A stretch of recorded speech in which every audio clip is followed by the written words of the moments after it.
Hello everyone. हम लोग यहाँ पे पढ़ रहे हैं बिहार बोर्ड वर्ग 7। उसका देखेंगे हम लोग यहाँ पे प्रश्न संख्या 7। तो हम लोगों ने पिछले वीडियो में प्रश्न संख्या 1 से लेकर के 6 तक पढ़ लिया है। अगर आपने जो है प्रश्न संख्या 1 से लेकर 6 तक नहीं देखा है तो आप जा कर के प्ले लिस्ट से देख सकते हैं। तो आइए हम देखते हैं इसका जो प्रश्न संख्या 7 है। जैसे कि यहाँ पे दिया हुआ है, सारणी में दिए गए मान से निम्न समीकरण हल कीजिए तथा बताइए कि किस मान के लिए समीकरण के दोनों पक्ष बराबर है। जैसा कि यहाँ पे समीकरण दिया हुआ x-2 बराबर 3x-8, ठीक है। तो यहाँ पे x का जो है मान यहाँ पे दिया हुआ है, इधर यानी कि बायां पक्ष LHS और इधर जो दायां पक्ष यानी कि RHS है। तो LHS में जो है x-2 को रखा गया है और RHS में जो है 3x-8 को रखा गया है। तो यहाँ पे हमें करना क्या होगा, जो कि यहाँ पे x का जो वैल्यू दिया हुआ है, ठीक है। तो यहाँ पे जो बारी बारी से क्या करना होगा, दोनों पे रखना होगा और जहाँ पे जब ये दोनों बराबर आ जाएगा तब वहाँ पे जो है उसी का वो आंसर हो जाएगा। तो आइए हम देखते हैं इस क्वेश्चन को। तो जैसा कि हमने यहाँ पे क्वेश्चन को अपने कॉपी पे नोट कर लिया है, ठीक है। तो अब हम क्या करेंगे, इसको जो है बारी बारी से यहाँ जो x का वैल्यू दिया हुआ है यहाँ पे इन दोनों पे रख करके देखेंगे कहाँ पे जो इनका जो मान है बराबर आ जाएगा। देखिए सबसे पहले यहाँ पे रखेंगे 0, ठीक है, और यहाँ पे माइनस में 2। तो 0 में से जब हम 2 को यहाँ पे माइनस करेंगे तो हो जाएगा माइनस में 2। उसी तरह यहाँ भी हम क्या करेंगे, 0 का वैल्यू ला के रख देंगे। तो यहाँ पे 3 गुना में 0 माइनस में 8। तो देखिए किसी भी संख्या को जब हम 0 से गुना कर देते हैं तो उसका मान जो होता है 0। फिर यहाँ पे -8 है, तो 0 में से जब हम -8 यानी कि -8 को घटा देते हैं तो हो जाता है माइनस में 8। तो यहाँ देखेंगे कि -2 है और यहाँ पे -8 है, यानी कि ये दोनों मान बराबर नहीं हुआ है। उसी तरह अब हम क्या करेंगे, यहाँ पे जो x के जगह पर फिर हम यहाँ पे लिख देंगे, यहाँ पे 1 दिया तो लिखेंगे 1 माइनस में 2। तो 1 में से जब -2 को घटाएंगे तो हो जाएगा माइनस में 1। उसके बाद जो है फिर उसी तरह से 3 गुना में 1 माइनस में 8। तो 3 को 1 से गुना करते हैं 3, फिर माइनस में 8। तो इसको यहाँ पे घटा दें हो जाएगा माइनस में 5। तो हम यहाँ पे देखेंगे कि जब x का मान 1 रख दिया है तो यहाँ पे जो है यानी कि बायां पक्ष में -1 आया और दायां पक्ष में -5 आया, यानी कि यहाँ भी मान जो बराबर नहीं हुआ है। उसी तरह हम यहाँ पे करेंगे, यानी कि 2 माइनस में 2, यानी कि x का मान जो एक बार 2 रख लिए तो 2 में से हम घटाएं 2 तो हो गया 0। फिर यहाँ भी 3 गुना में 2 माइनस में 8, 3 दूनी 6 माइनस में 8, तो यहाँ होगा माइनस में 2। तो यहाँ भी हम देखें कि जो x का मान यहाँ पे 2 रख दिया था तो यहाँ पे 0 आ गया और यहाँ पे -2 आ गया, यानी कि यहाँ भी इनका मान बराबर नहीं आया है। तो उसी तरह अब जो है क्या करेंगे, x का मान अब यहाँ पे 3 रखेंगे। तो रखें 3 माइनस में 2, तो 3 में से जब हम 2 को घटाएं तो हो जाएगा 1। फिर यहाँ पे 3 गुना में 3 माइनस में 8, तो 3 में से 3 को हम गुना 3 को 3 से गुना कर जाएगा 9, यहाँ पे माइनस में 8। तो 9 में से जब 8 को घटा देंगे तो हो जाएगा 1। तो यहाँ पे हम देखें कि यहाँ भी 1 आ गया और यहाँ भी 1 आया, यानी कि x का मान जब हम 3 रख दिए हैं दोनों तरफ तो क्या हुआ, यहाँ पे जो है इसका मान जो है बराबर हो गया। तो यहाँ पे x का मान कितना हो गया, तो यानी x का मान जो हम 3 रख दिए तो दोनों पक्ष जो है बराबर हो गया है। तो इस तरह से हम देखेंगे जो क्वेश्चन नंबर 7 था सॉल्व हो चुका है। अब हम देखेंगे यहाँ पे क्वेश्चन नंबर 8 को। तो जैसा कि देख रहे हैं आप क्वेश्चन नंबर 8 यहाँ पे दिया हुआ है, समीकरण के सामने दिए गए x के विभिन्न मान समीकरण में रख कर जाँच कीजिए कि सही हल क्या है और उस पर गोला लगाइए। जैसा कि यहाँ पे क्वेश्चन दिया हुआ है और यहाँ पे x का मान बराबर 1 है। यहाँ पे अब देखिए यहाँ पे क्या है, 0 है, -1 है, ये 2 है, यानी कि यहाँ जो x का मान है इसको हम क्या करेंगे, इसके ऊपर यहाँ पे रखेंगे और फिर यहाँ पे देखेंगे कि आंसर कौन सा आ रहा है। तो अगर यहाँ पे दोनों तरफ जो बराबर हो जाएगा तो वही उसका आंसर हो जाएगा, ठीक है। तो आइए हम देखते हैं इस क्वेश्चन को।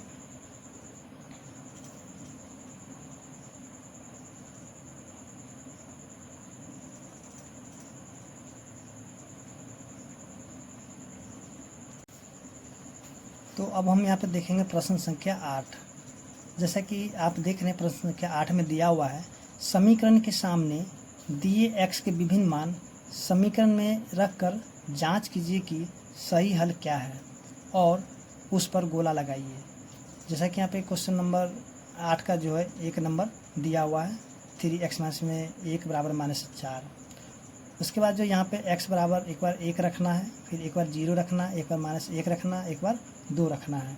तो इसमें से जो सही आंसर होगा उसको क्या करना होगा, माने उस पर हमको गोला लगा देना होगा। तो आइए हम सॉल्व करते इस क्वेश्चन को।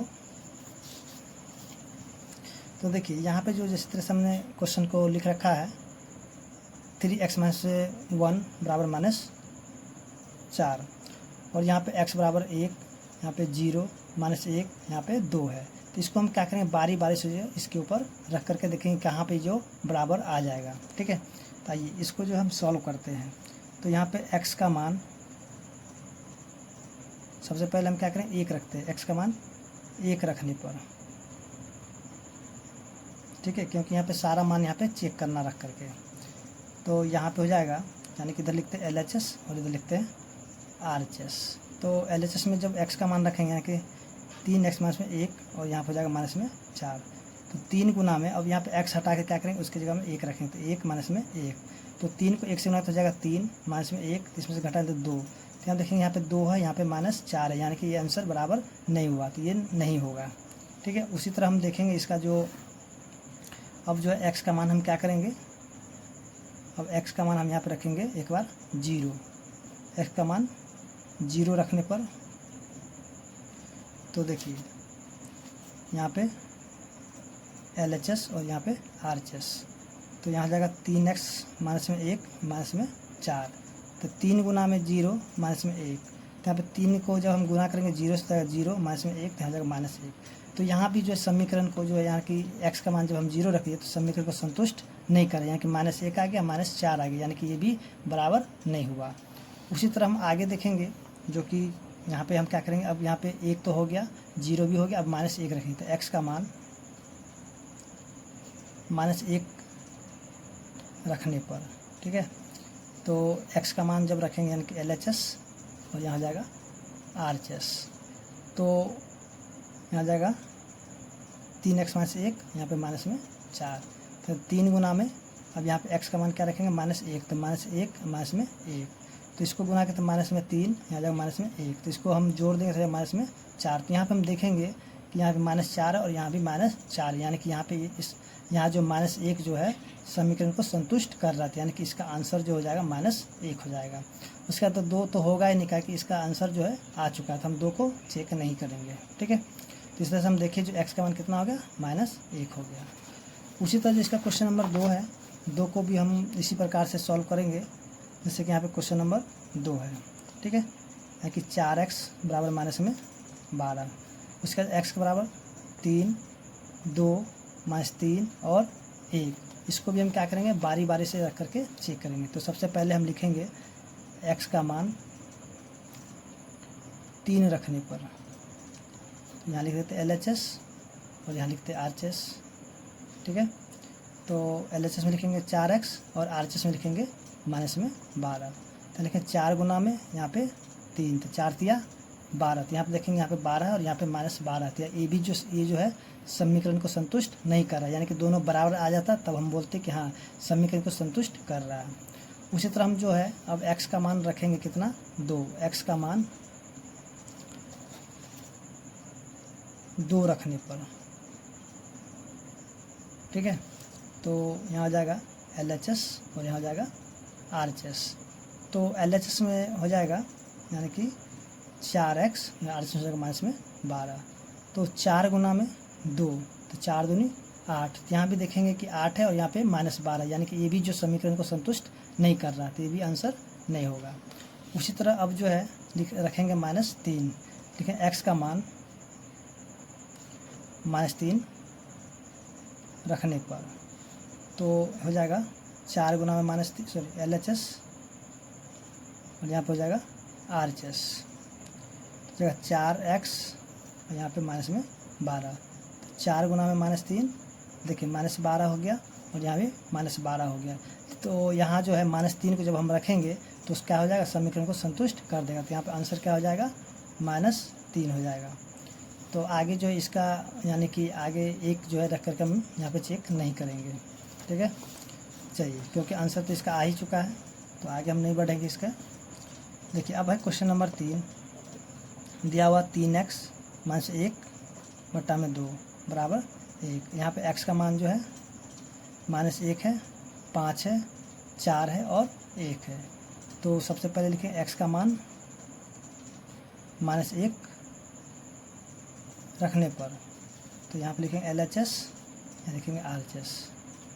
तो यहाँ जाएगा 3x - 1/2, यहाँ पे 1। तो लिखें 3 गुना में 1 - 1/2।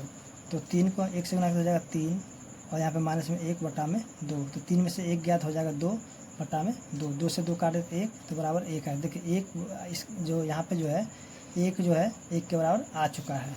तो हम कहेंगे कि ये जो है समीकरण को संतुष्ट कर रहा है, तो इसलिए इसका आंसर कितना हो जाएगा, यानी कि -1 आंसर हो जाएगा।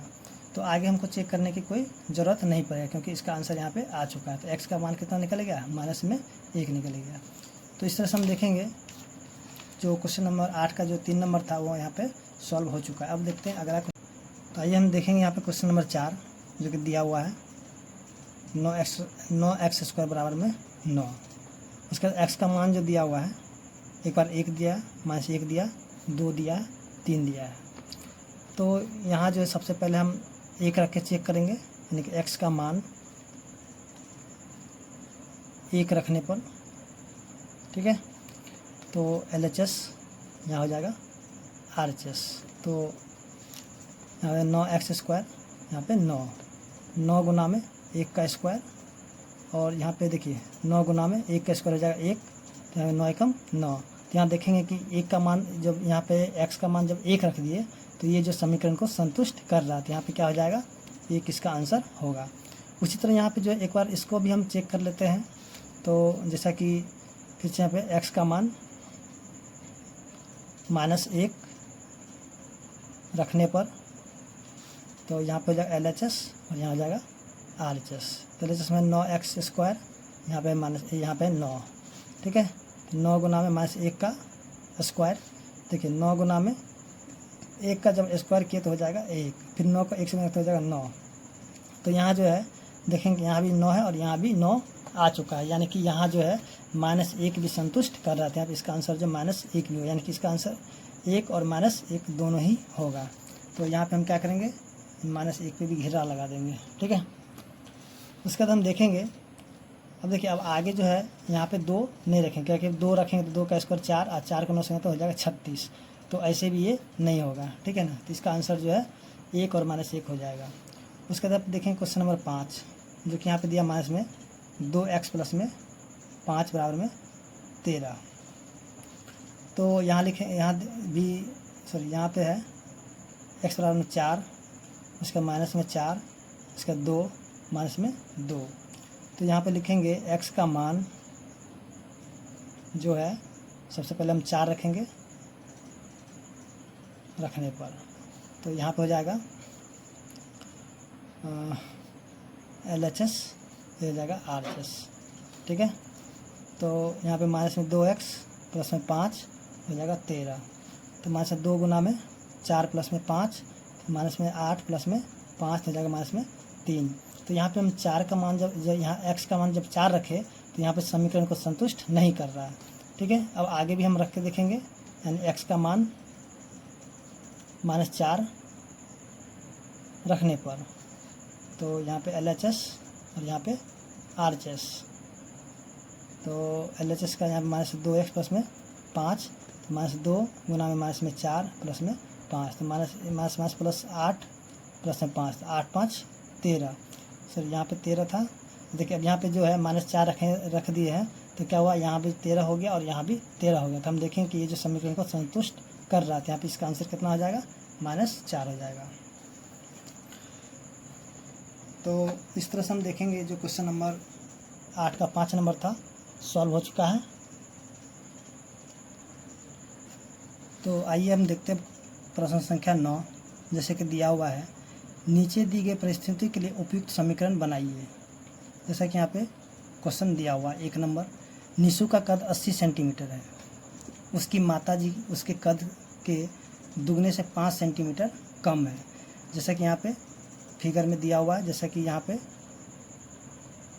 निशु है, ठीक है, निशु का जो माँ है एक दुगना है, दुगना से क्या 5 सेंटीमीटर कम है, ठीक है। तो आइए हम इसका जो है बनाते हैं क्वेश्चन नंबर 9 का 1।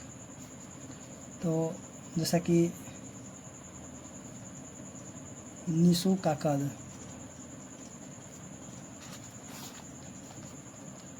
कितना है 80 सेंटीमीटर, यहाँ पे इसका बराबर क्या x भी मान सकते हैं, ठीक है।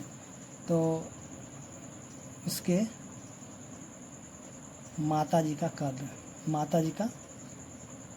कद यानी कि निशु के कद से दुगना, तो निशु कद मानते x, इसके दुगने से क्या है 5 कम है। तो यहाँ पे अभी क्या करेंगे 2 गुना में, यहाँ पे x हटा करके x के जगह हम क्या करेंगे 80 लिखेंगे, 80 माइनस में 5। तो इस तरह से निशु के जो माता जी का कद है यानी कि 2 गुना में 80 माइनस में 5 हो जाएगा, ठीक है। उसके बाद जो है अब हम देखेंगे जो क्वेश्चन नंबर 2 दिया हुआ है कि जैसा कि यहाँ पे क्वेश्चन दिया, सरोज के घर से डाकघर की दूरी 250 मीटर, यानी कि सरोज के घर से जो है डाकघर की दूरी कितना है 250 मीटर, और वो अपनी साइकिल पर घर से डाकघर के लिए निकलती है। प्रारंभ के 2 मिनट तक वो अपनी साइकिल 40 मीटर प्रति मिनट एवं अगले जो है 3 मिनट तक x मीटर प्रति मिनट की गति से चलती है, उसके बाद भी 50 मीटर की गति से दूरी तय करती है। तो यहाँ जो है जैसा कि यहाँ पे जो ग्राफ दिया हुआ है इसी के अनुसार जो है उसका आंसर बताना है। तो यहाँ पे हम लिखेंगे यानी कि इस सब को जो जोड़ने के बाद जो कितना है यानी 250 के बराबर। तो यहाँ पे हो जाएगा 40 प्लस में 40 प्लस में x प्लस 50 बराबर में 250, यानी कि यहाँ से जो क्या कहता है सरोज के घर से जो है डाकघर की दूरी यहाँ पे इतना निकल जाएगा। तो इस तरह से हम देखेंगे जो क्वेश्चन नंबर 9 का जो दूसरा था उसका आंसर यहाँ पे आ चुका है। तो यहाँ पे हमने प्रश्न संख्या 9 को देख लिया है। अब देखेंगे यहाँ पे प्रश्न संख्या 10। तो जैसा कि आप देख रहे हैं प्रश्न संख्या 10 में दिया हुआ है, निम्न समीकरण को कथन रूप में लिखिए। जैसा कि यहाँ पे प्रश्न संख्या 1 दिया हुआ है यानी कि x माइनस 5 बराबर में 7। तो इसको क्या करना होगा, जो कथन है उसके रूप में लिखना होगा। तो आइए हम लोग इसको जो है सॉल्व करते हैं। जैसा कि यहाँ पे दिया x माइनस में 5 बराबर में 7, तो इसको हम लिखेंगे यहाँ पे x में से क्या घट रहा है यानी कि 5 घट रहा है जो कि 7 के बराबर आ जाता है। तो हम यहाँ पे लिखेंगे x में से 5 घटाने या कम करने पर लिखते हैं यहाँ पे घटाने पर 7 प्राप्त होता है, ठीक है। यानी कि x में से जब हम 5 को घटा देते कितना प्राप्त हो जाता है 7 प्राप्त हो जाता है। तो इसका जो है यानी कि हमको जो कि है इसको कथन के रूप में लिखना था। तो इस प्रकार हम देखिए जिसका कथन के रूप में आ चुका है। उसके बाद जो है अगला प्रश्न दिया हुआ है, इसका दूसरा नंबर यानी कि x प्लस में 2 बराबर में 3। तो यहाँ पे लिखेंगे x में 2 को जोड़ने पर 3 प्राप्त होता है। तो आइए इसको भी हम लिखते हैं x में यानी कि 2 जोड़ने पर 3 प्राप्त होता है। तो आप जो यहाँ पे इस प्रकार से भी इसको लिख सकते हैं कि x में 2 की वृद्धि होने पर 3 प्राप्त होता है, क्योंकि यहाँ पे वृद्धि हो रहा है यानी कि प्लस में 2 जुट जाएगा। तो आप इस तरीके से भी लिख सकते हैं और यहाँ पे जोड़ने की जगह वृद्धि भी लिख सकते हैं, ठीक है। तो आप अपने तरीके से इसको लिख सकते हैं। तो देखिए अब क्वेश्चन नंबर 3 है, जैसे कि यहाँ पे 2x बराबर में 4। तो यहाँ पे जो है हम लिखेंगे कि देखिए अब जो x का दुगुना है तो लिखें x के दोगुने से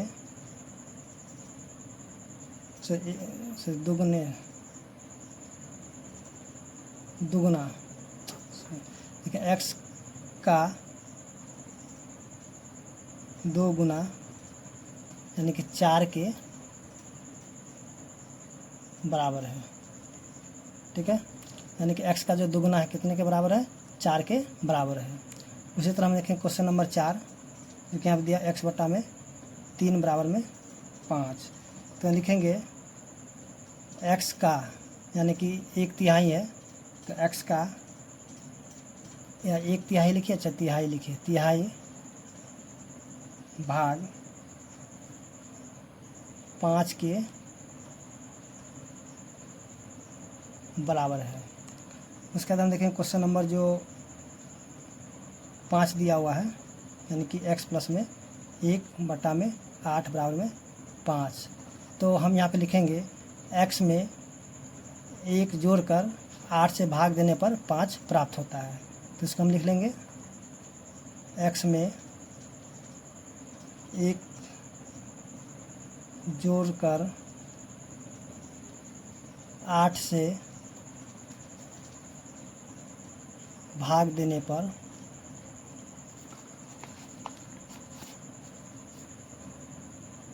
5 प्राप्त होता है। तो इस तरह से हम देखेंगे, जो कि प्रश्न संख्या 10 था वो यहाँ पे सॉल्व हो चुका है।